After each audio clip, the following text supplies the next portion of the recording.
Hello, আসসালামু আলাইকুম ওয়া রাহমাতুল্লাহি ওয়া বারাকাতু। ওবায়দুল কাদের, আমি ডাস্টবিনের তল থেকে বলতেছিলাম। আরে হাসিনা আপা এতদিন পর মনে করলেন, হ্যাঁ? হুট করে মনে করার কারণ কি? নিজে পলাইয়া পিছন মারা দিয়ে ভালোই আছেন। ওয়ালাইকুম আসসালাম। আরে ওবায়দুল কাদের, আমি কি করব? তোমাদের জন্য কিছু করার নাই, বুঝছো? আসলে ক্ষমতা হারিয়ে নিজে শূন্য হয়ে গেছি। তোমাদের জন্য কিছু করতে পারলাম না। তুমি কি এখনো ডাস্টবিনে আছো? ম্যাডাম, এখনো ডাস্টবিনে আছি, কি করব? আমার যে সাঙ্গু পাঙ্গু ছিল ওগুলার দ্বারাই খাবার দাবার আনি, কোনো রকমে গন্ধের মধ্যে খায়া দেয়, আবার শুয়ে পড়ি। এটাই বর্তমান আমার দিনের কাজ হইছে। কি করব? ক্ষমতা না থাকলে যা হয় আর কি। আমি তো বাংলাদেশের মধ্যে একটা ভিডিও পাঠাই দিছি, ওটার রিয়েকশন এত হাইপ ছিল, বাপরে বাপ। জনগণ এখনো রাগ কমে নাই আমাদের প্রতি, বুঝছো? আমাদের বিল্ডিং বিল্ডিং সব ভাঙা ধুলিস্যাৎ করে দিছে। এখন কি রাজনীতিতে যাবা, ড্রেন থেকে উঠবা? এই কথা যা একবার বলছেন, আর একবার বললে ইন্ডিয়াতে গিয়ে দিল্লিতে গিয়ে আপনার মুখের মধ্যে দুইটা গু দিয়ে ঘষা দেব, বুঝছেন? কোনো রকমে বেঁচে আছি, এটাই বাপের কপাল। আবার রাজনীতিতে গিয়ে পুরো জীবন হারাতে চাই না। ধুর উবাইদুল কাদের, কি বলো এগুলা? আরে আমি বাংলাদেশের মানুষকে বোকা বানাইতে 1 সেকেন্ড সময় লাগে না, আর সবকিছু ম্যানেজমেন্ট আমি করে ফেলেছি। তোমরা গুলা যদি না থাকো তাহলে আমি কেমনে কি করব?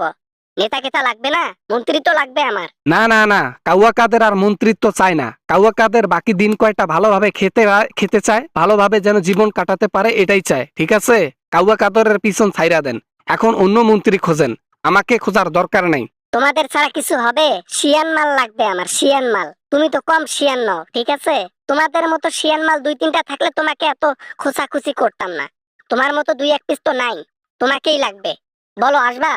না ম্যাডাম, আমার দ্বারা আর ওইভাবে রাজনীতি হবে না। বাংলাদেশের মধ্যে দ্বিতীয়বার আওয়ামী লীগ আর ক্ষমতায় যাইতেও পারবে না, আর আমাকে এগুলা বলেও লাভ হবে না।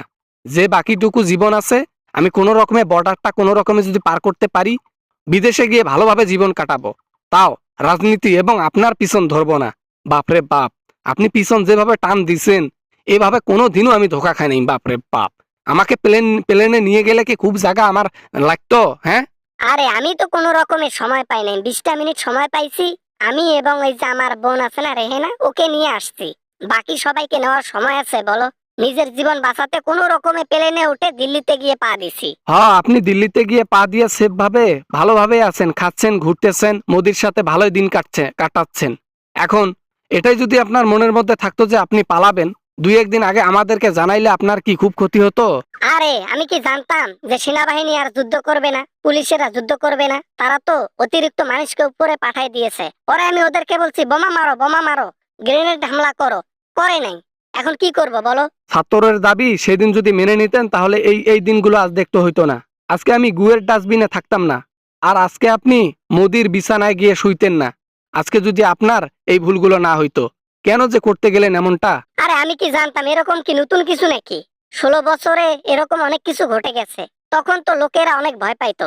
কে জানতো যে এখন মানুষ বুক পেতে দেওয়া শিখে গেছে, মানুষ এখন জান দেওয়া শিখে গেছে। আর ওটাই তো ওদের লাভ হয়েছে। কোনো এক বিখ্যাত ব্যক্তি বলেছিল যে আল্লাহ তাআলা ছাড় দেয় ছেড়ে দেয় না। আমাদের সাথে ওইরকম ঘটেছে। আল্লাহ তাআলা খুব ছাড় দিয়েছে, অনেকবার বাঁচিয়েছে, শেষ বেলায় আর বাঁচাতে পারে নাই বা বাঁচায় নাই। আচ্ছা ওবায়দুল কাদের, আমার ভাতার আসতে তো লাঞ্চ করতে, ওকে খাবার দাবার দেব। ফোনটা রেখে দিলাম, হ্যাঁ? তোমাকে আমি এই বিষয়ে কথা বলবো একটু পরে। হ্যাঁ, পরে ফোন করে তোমার সাথে বিস্তারিত কথা বলবো। বাই বাই, ভালো থাইকো। দেওয়াইয়া বংশের ছাওয়া পাওয়া বলে কি, কতদিন পিওনকে দিল, এখন অন্য দেশের প্রেসিডেন্টকে দিচ্ছে। হায় রে, সম্মানের একটুও দাম নেই। কোন নেতার পিছন ধরেছিলাম, এখন বাস খাইতেছি আর এখন বুঝতেছি। আসসালামু আলাইকুম ওয়া রাহমাতুল্লাহি ওয়া বারাকাতুহু। আশা করি ভিডিওটা অনেক ভালো লেগেছে অ্যান্ড অনেক এনজয় করেছেন। যদি এতটুকু পরিমাণও ভালো লাগে, প্লিজ একটা লাইক করবেন আর আপনাদের বন্ধুদের সাথে শেয়ার করবেন। ভিডিও দেখেন ঠিকই, কিন্তু সাবস্ক্রাইব করেন না, প্লিজ সাবস্ক্রাইব করবেন। তো দেখা হবে পরবর্তী ভিডিওতে। সবাই ভালো থাকবেন, সুস্থ থাকবেন। খোদা হাফেজ।